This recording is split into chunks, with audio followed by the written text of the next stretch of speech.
here as well. I was not expecting seeing you. I knew you were back in town. I just didn't know you were here today. So this last week, we celebrated my parents' 50th anniversary.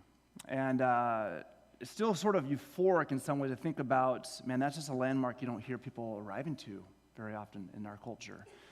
So my brothers and I put together a little just day in which we played some pickleball, but mostly just spent time talking and sharing about the 50 years. For me, 46 years with them. And that was a really sweet and special time. One of the things we did was we went through some photos, and we went through memories.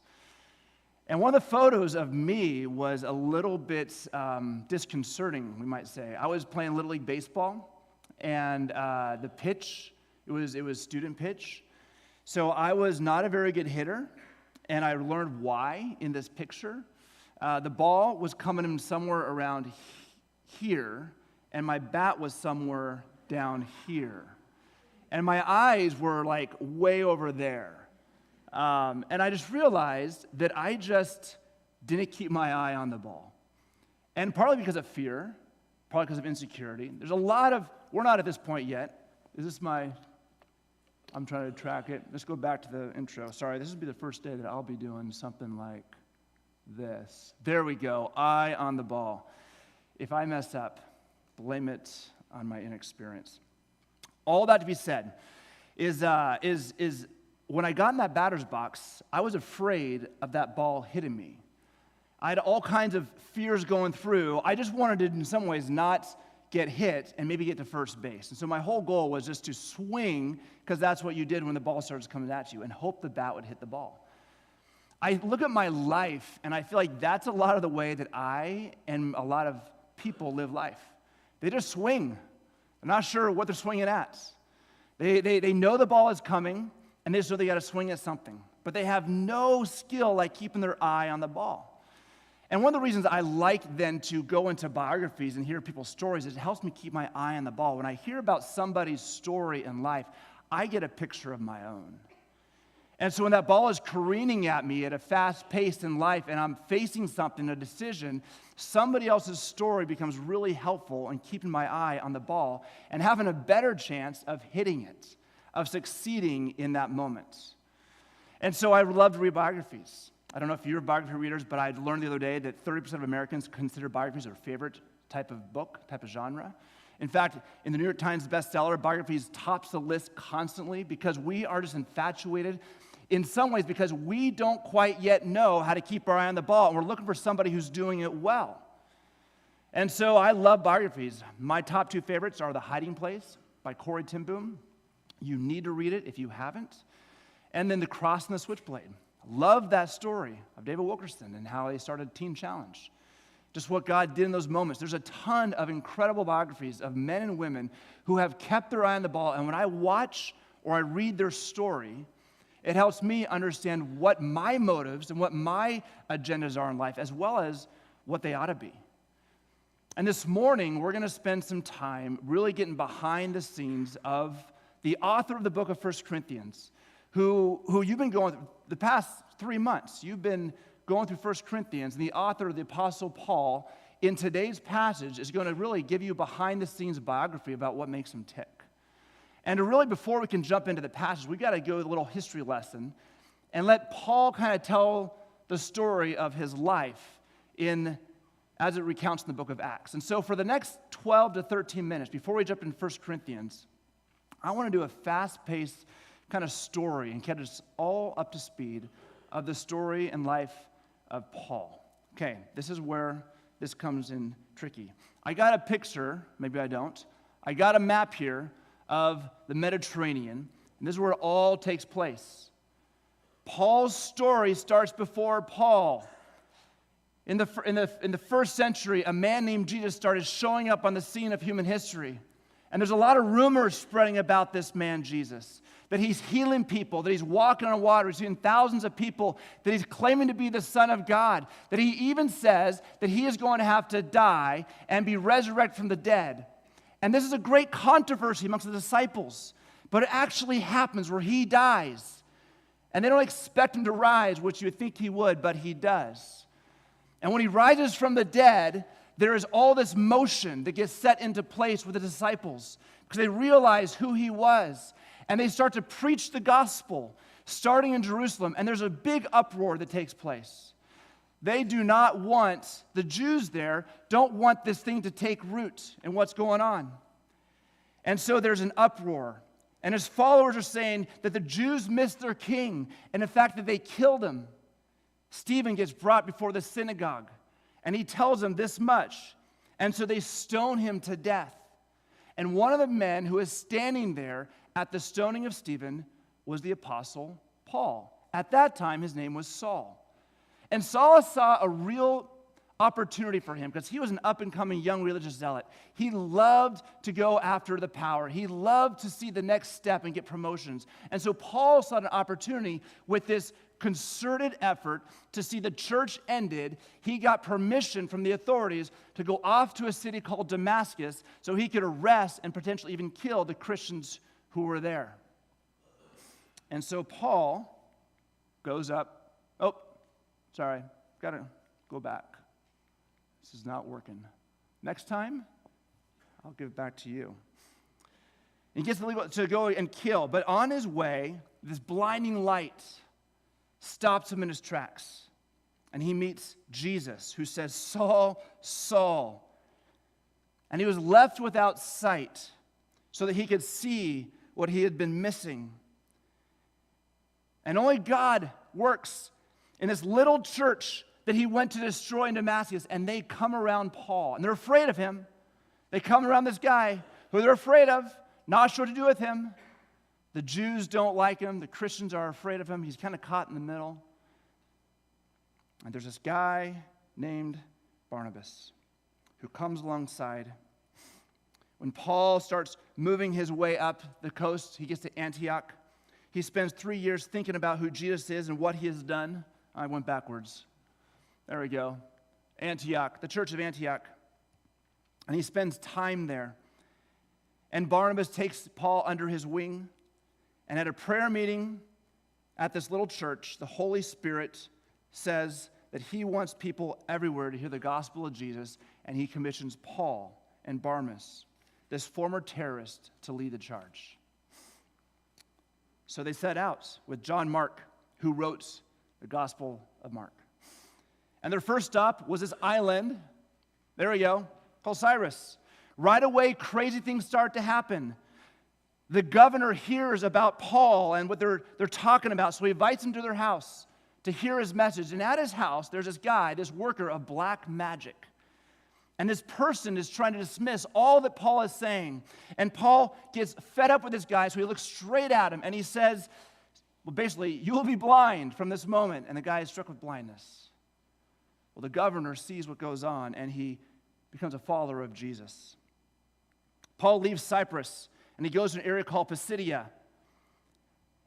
Did I get that? All right, we're not going very well. There we go, Pisidia. And in every city he goes, he stops at the synagogues first. And he tells them, I think you miss God. Because he lived in their shoes, and he understood where they came from. And he put the pieces together that they were looking for a God or a redeemer who had kicked the Roman soldiers' butts, a political figure. And Paul says, I did too. That's why I hated Christians who said we missed it. But let me tell you the big picture. Jesus came to set you free, not so much from Rome, from the bondage of sin and the penalty of your sin. That's what he came for. And in every synagogue, some would say, this is amazing, and others would say, you can't tell me I missed my religion. And in town after town, they were split. Iconium, Derbe, and then he arrives at Lystra, where things get really crazy. This crippled guy listening to his teaching. Paul sees that he actually believes what he's saying, and so he heals him of his crippledness, and he starts to walk. And this guy goes around, and he tells people what he did, and the people see what goes on, and they start to do a parade in honor of Paul and Barnabas, calling them Zeus and Apollo. And Paul starts tearing his clothes as he sees them sacrificing to him. He says, "We are no more men than you are. Don't do this." Now the Jews from other towns came over and they started to incite a crowd and they said, "This guy's made a mockery of our God and our temple. He'll do the same at yours." And they incited the crowd to stone Paul to death, and they did. Paul miraculously recovered, or didn't die, and he got up and he went to the next city. After a little bit, he returns to Antioch, goes back. There we go. Oops. This is going to be a long morning. Returns back to Antioch, and he tells the church all that God had done in that little journey. Man, crazy stuff is happening there, he says. And then as he starts telling the story over and over, his passion starts to grow to go back out and encourage the churches. So he heads off. He goes to Derbe first, and there he picks up a guy named Timothy. And as they were going, God tells him to go all the way over to Macedonia. Come on. Is there a battery? All right, would you flick it? There we go. I might need your help on this. To Macedonia, and he arrives at a city called Philippi, which is an important city. And he meets a girl named Lydia, who becomes his biggest donor, as she is a wealthy woman. He also meets a slave girl who has the spirit of fortune-telling. And the owners made a lot of money off of her. And Paul heals the girl, and the owners are angry. And so they dragged them to the sheriff and said, "They're disturbing the city and telling the people Caesar is not king, is not the Lord." And Paul is taken to jail, and they beat him. Now, through a long story that only God could orchestrate, he has a conversation with the jailer, and that guy's whole family comes to faith. Well, he is released, and he heads over to Thessalonica. And he teaches in the synagogue. Some believe, many don't. Those that don't formed a mob and attacked the house they were in, and Paul and his companions snuck out.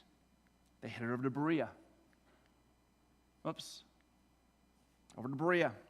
And then to Athens. Then he heads over to Corinth. That's where we want to go, down to Corinth, which is the primary, and our church, our city that we're in, the primary center of trade and commerce for the Mediterranean region. It's a city of businessmen, far from home, in a place where everything that sex sells, as we learned a while ago.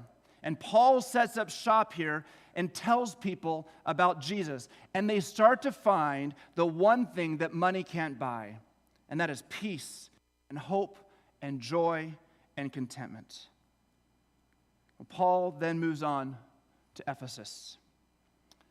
It's a city unlike any other. It's a center of spirituality and black magic. And he stays only a short while, but thinks, I've got to get back here someday. But Paul wants to get back to Antioch and give his report about all that God has been doing. We have a problem there, but it's okay. Back to Antioch, and he tells the church all that God's doing. Then Paul sets out on his third missionary journey. And he heads out. Where are we at? There we go, back to Antioch, back to Ephesus, encouraging the churches along the way that he stopped at before. He arrives in Ephesus, and God does some incredible stuff here as he plants himself for a few years. Handkerchiefs heal people. There's a group called the Sons of Sceva that are beaten up, literally beaten up by demons. And the guys are trying to cast them out in the name of Jesus, whom Paul preaches. And they're like, we know exactly who Jesus is. We know it is Paul, but who are you? And they just destroy these guys. Christians burn their expensive books and trinkets. And it's from Ephesus that Paul writes his first letter to the church in Corinth. It's in the middle of all of that taking place in Ephesus that he writes and pens this letter to the church in Corinth. And we've gotten a flavor of this church so far. They're dealing with a lot of cultural stuff that has found its way into the church, and Paul is writing from a posture of knowledge and understanding, seeing all the dynamics and instructing them on the way to live. We just covered 11 chapters in about 10 minutes. 20 years of Paul's life, over 7,500 miles have been traveled by him, and we covered it all in about 10 minutes. And here's what we hear about his life. Here's the question that comes to my mind. What drives you? What drives this guy? And in the book of Corinthians, Paul's going to talk about that. Because I think to myself, when you're stoned to death in Lystra, did you think about going home? When you're beaten in Philippi, did you think about throwing in the towel? When you fled, we're having some real issues here. When you had to flee from Thessalonica, did you want to tap out? Guys, let's be honest.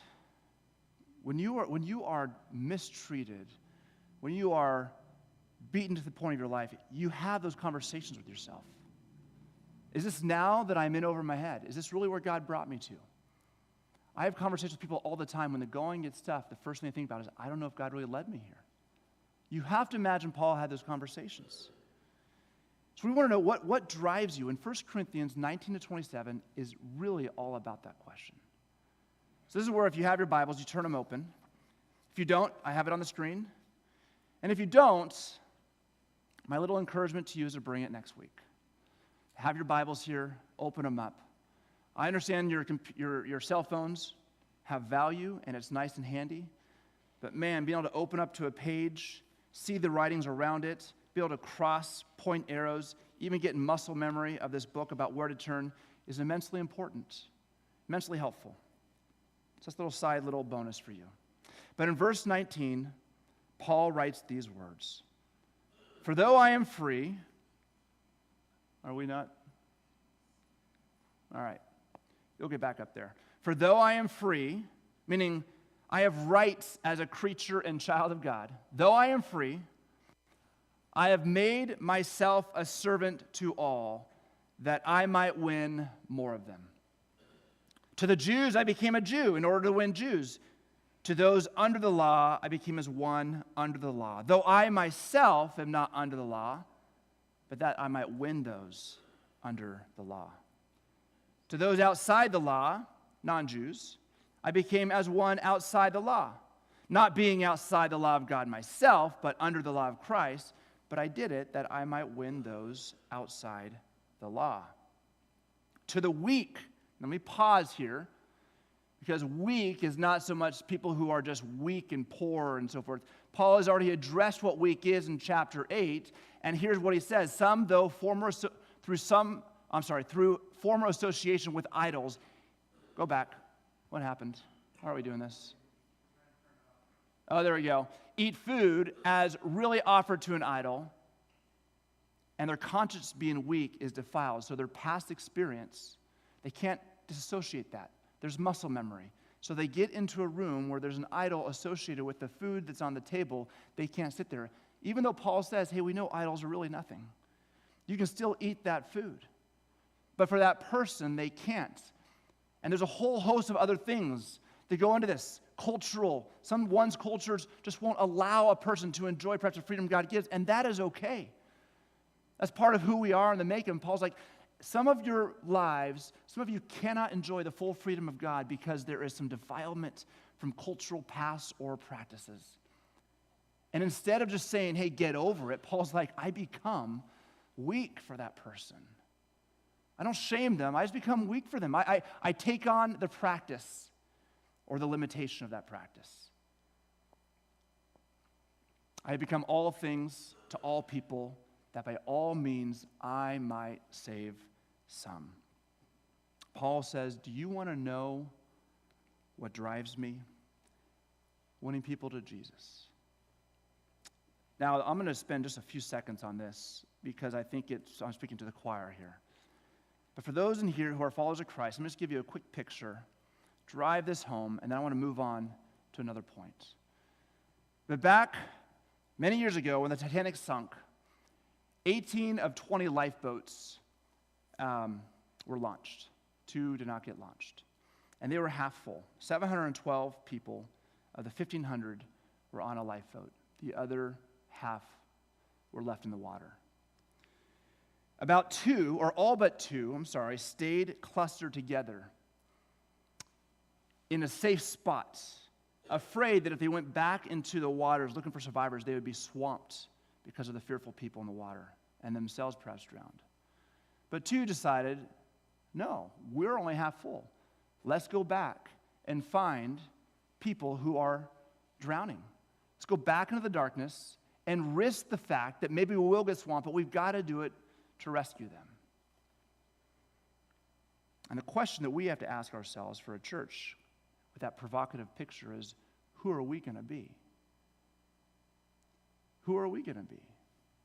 Are we going to see the darkness and danger of this world and in fear huddle together off to the side and sing songs of praise for our salvation? Or are we going to go into the darkness and brokenness of the world, which is modeling our Savior, and really what Paul is also modeling in this letter, knowing that it will cost us, but go even still with the light of the gospel? Now, I believe in this room, I'm fully convinced that I am sitting amongst brothers and sisters who's like, man, I want to go, take my lifeboat, and go get people with Christ, for Christ.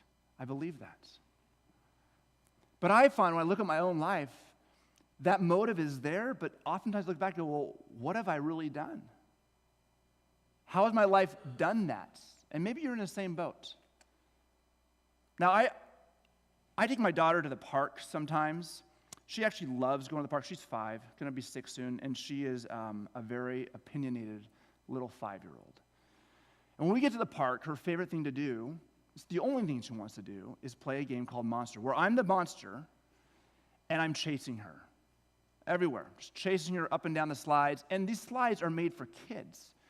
Those openings are very small. Like a man of my size and girth is not in mind when they build these things. And so it's painful. My knees are hurting just getting on my knees to crawl through a space after her. And I don't really like it, to be honest, partly because it's uncomfortable, but also because usually there's a lot of parents standing around. And I'm like, look, I feel like a fool right now. And then there's a side of me that's like, I really just wanted to get some work done, text some people, make some phone calls, and watch you play your own thing. Parents, I don't know if you identify with any of those motives or those situations, but that's what I deal with. And I just am not in the mood to run like a 5-year-old. I'm 46. At this point now, I want my lazy boy chair, my nice little coffee cup, and I want an adult conversation. And so you know what happens at least half the time? I convinced her that she'd be better off playing by herself or with a friend out there. About half the time I jump in. But I make excuses in my head. And you know what happens with all those excuses I have? Nothing happens then. Nothing happens except my excuses. And then you know what happens that night? I missed it. I missed the window of opportunity because I was happy being comfortable. I was content just doing the things that I had on my agenda to do, and I was also a bit just like not wanting to look like a fool in front of the parents. Now, I think that happens to a lot of us, and I think the reason it happens to us is we forget what our identity really is. We forget why we're here. You know, I had a conversation in a small group, where I'm in a small group at our church, and we were talking about the body of Christ in the church and how, you know, there's hands and there's feet and there's eyeballs and all these different body parts and stuff like that. And I started thinking, man, what if my hands and feet were only willing to show up when I would go to a manicure pedicure place? Like they will only be useful and say, yeah, I will arrive for you and be a foot or be a hand when I'm getting my hand massaged. I'd be like, well, my hand is not doing what hands are designed for. My hand is here. You know my hand exists for me? So I could scratch my head, so I could pick my nose if I really wanted to, right? There's a lot of things you could. The hand, it's the mani-pedi is not the purpose of the hand. It's the service to the body. It's the shaking the hand, the holding for someone, the foot to put on the shoes and walk across the room. Everything about the foot says movement. It says service to the rest of the body, service to the head, which is Christ.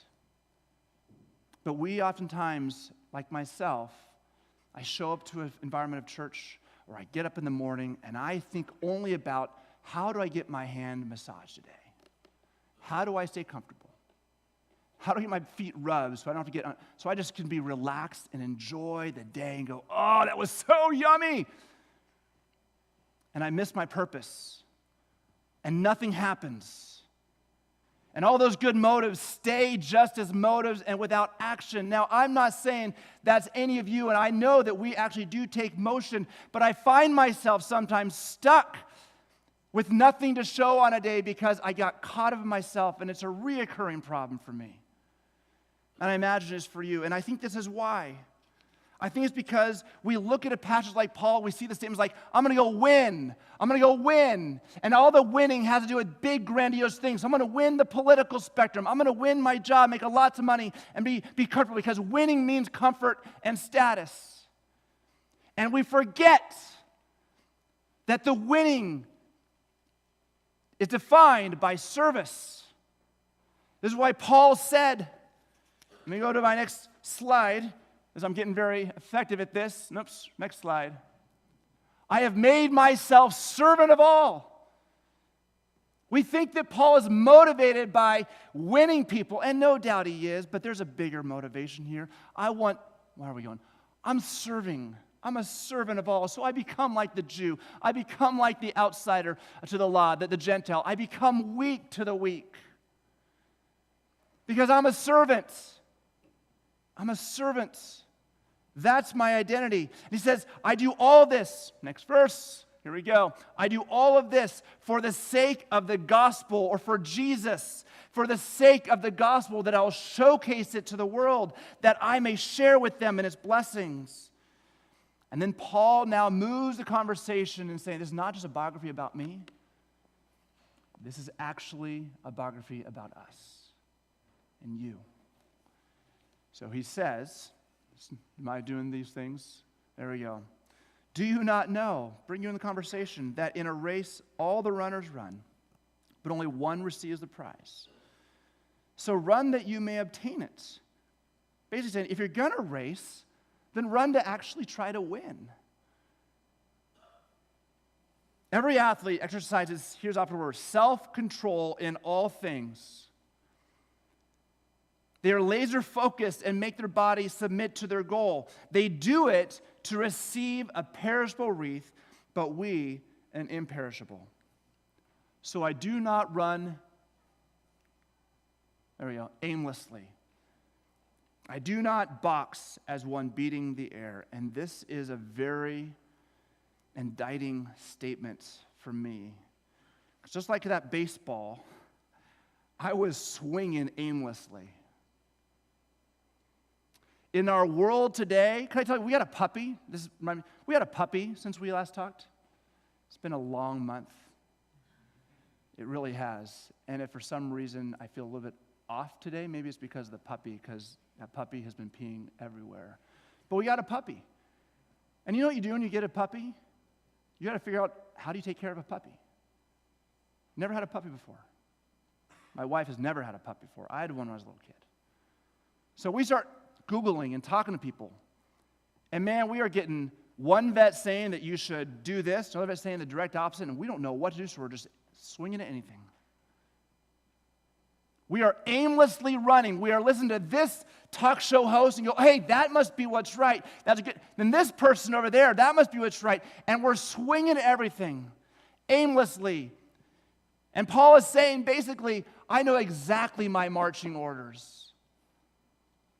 I know exactly why I'm here. See, we are confused to think I'm here in order to make money. I'm here in order to get reputation. I'm here in order to whatever it may be, build a big building and leave a legacy and all those things. And we get aimless in our pursuits. All the while we hear the call of the gospel. Wait a minute. That's not why you're here.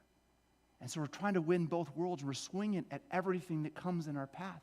And we're beating the air, trying to knock everybody out that feels like an opponent. He says, but I discipline my body because my body wants to hear certain voice types. And I got to discipline it to stay focused, and I keep it under control. lest after preaching to others, I myself should be disqualified for the prize. I might think Paul is saying to us, I can preach all day, but unless I pick up my cross, take the form of a servant, I will only be a resounding gong and a clanging cymbal. This kind of gets to what Peter was mentioning about those believers over in Taiwan. Your laws, your actions, in a general sense, well, we're just going to mobilize and, man, that's not what, you know what people need? They need a face that is embodying the cross, to see the beauty of the cross. They need a person living out the way of the cross in front of them. Because the way of the cross, as Paul will say in Philippians, is though Jesus was God, he did not count equality with God a thing to be grasped or leveraged, but he emptied himself by taking the form of a servant. I look and think, where am I taking the form of a servant? Emptying myself, showcasing the beauty of the incarnate Son of God and the cross. This is the call. This is the mission. My mission, I want to win people, but I want to look like Jesus in doing that. You know, I was hearing a guy the other day on YouTube. Sometimes YouTube has the craziest people, but one guy was, in his sermon, was teaching about, kind of going through the history of Christianity in America. And I'll wrap up with these a few thoughts here. With Christianity in America. And he was nailing all the contributions Christians have and saying, we did this for you. We did this for the world. We did this for America. We did this. And I was thinking, you can't rest on the laurels of somebody else's work. They need somebody now to do that. Somebody now to get into their world. Somebody now to help the sick. Somebody now to jump in. Don't just take claim of the past. Present, we need now. And don't beat them over the head with, hey, you should be grateful for us. No, I'm here to serve you. You see, we all love the idea of service until we're treated like one. Then we bang the gong of trying to convince them that they ought to be thankful for us. And I understand that need. But our call is to get down and serve. When I look at the Apostle Paul, I see a man who changed the world. I gotta be careful how the world changed because I didn't want to attach Constantine to him and say, hey, look at all that. But no, he changed the world because he faithfully lived out the gospel in everybody's life. Everyone he came into. He didn't have excuses. He didn't miss the moment. He kept going. And so here's kind of the question I leave you with. And what I love about the scriptures oftentimes, and even biographies, is it doesn't tell you then how to live. It just shows you somebody's life. And you go, well, how does my life then reflect that? How can I reflect those things in my context? So here's a couple questions. When you walk into a Starbucks, do you walk in as the customer or the servant? When you walk into your house and you're tired and you're exhausted from the day, and you are just ready to kick your feet and your kids come running in, do you come in then as the authoritarian or the servant? When you go out into the public sphere and you think about how you want to change the world, are you trying to change them to acquiesce to you and what you desire, or are you trying to change yourself for them so they may see the glory and the goodness of the cross, of somebody giving their life sacrificially for somebody else? I think those are the questions that this text is encouraging us and prodding us to ask. As yes, we want to win people to Christ, but in order to win them to Christ, you've got to win them by the way of Christ. And the way of Christ, as Philippians said, going back to that note, though he was God, did not consider the equality with God as something to be grasped. There it is. But made himself nothing, taking the form of a servant. And being found in human likeness, he submitted himself even to the point of death, death on a cross. Therefore, God highly exalted him. And he gave him the name of every other name. This is our roadmap. This is our roadmap. When we paddle back into that darkness, It's not to condemn the darkness. It's there to serve the people there, to showcase the cross in the midst of that. And when they see it, the beauty of the cross reflected in your life, they have a choice to make. And it's not yours to control the choice they make. It's ours to just show it and let God's Spirit move because it's spiritually discerned. And if they reject it and they turn on us, well, you know what? That happens. And we keep serving because we think, God, I was treated like a servant. Now I'll serve somebody else because, Jesus, that's how you did it with us. Let us not grow weary as we pursue this goal of seeing people come and know Jesus. Let us not grow weary of doing good. Let us not grow weary of being the servant. Let's be a servant to our kids, to our spouses. Let's be the servant to our neighbors. Now, I can't be a servant to the whole world, but I can pick 2 or 3 people out who don't know Jesus that I can be very intentional toward and giving my life for them so they might see and experience the cross of Christ. God, I thank you that you have given us the picture, given us the model. You've given us people's lives that have come really close to Jesus, and we get to look and go, wow, that refines my life a bit, refines my way of thinking a bit more. And Lord, I pray that I can curtail it in. Thank you for your Apostle Paul, who just lays out for us, God, what he does and how he pictures the world and what you did through him. I pray, God, not that we would be world changers, but we would be Thousand Oaks, my street, life changer because I live out the gospel. I pray this in your name. Amen. Please stand for our last song.